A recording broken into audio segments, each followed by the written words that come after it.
Hello everybody, Wild Bill for America here. Thank you for watching. Now we all know that Islam has given the world a lot of things that will be long remembered. They invented the fine art of skyjacking, suicide bombers, and taqiyya, the art of lying to infidels.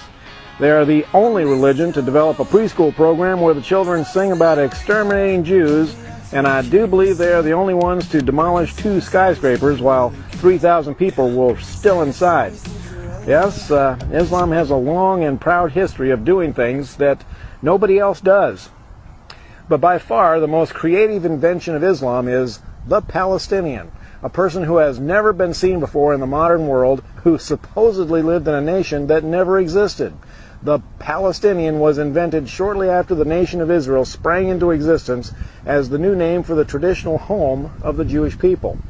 Now, prior to the invention of the Palestinian, the Arab nations had been lusting for the land of the Jews because the hard-working Jewish people had transformed that dry, parched desert land into a well-irrigated and beautiful oasis, and the Arabs decided they wanted it. So in the traditional Muslim style, they sent in massive armies to massacre the Jews and steal their land.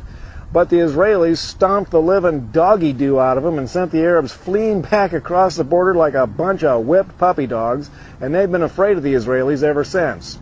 But prior to the invasion, the Arabs warned all the Jordanians, Syrians, and Lebanese living in Israel to get out. They confidently told them that within a few days they could waltz right back in and take over the homes of the exterminated Jews. But when the Arab armies failed to capture even one Jewish home, the Arabs who had left had no place to go. And that's when the Muslims invented the Palestinian.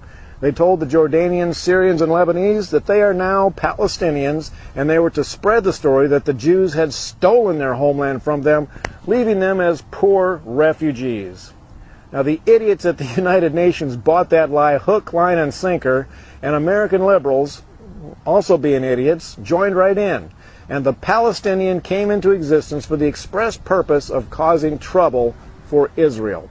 So today, when we hear liberals whining that the Jews are illegally occupying the land of poor Palestinians, that is nothing but a big pile of horse pucky, and I can prove it.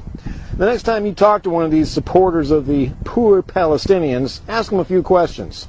Like, what year did the nation of Palestine come into existence? What were its national borders, and what year did it cease to exist? Well, since it never existed in the first place, they won't be able to answer you.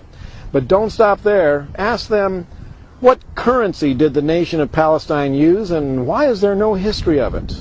And ask them if they can name one leader of the nation of Palestine prior to Yasser Arafat. Of course, these questions tend to force liberals to face truth. Now, normal people, when confronted with truth, tend to change their opinion if necessary. But don't expect this from American liberals. Truth just makes them angry. Now, it is crystal clear who the good guys are in this conflict, and as an American, I am proud to stand with Israel against the liars and murderers of the Middle East. And as an American, I am ashamed that our liberals tend to take the side of the liars and the murderers of the Middle East.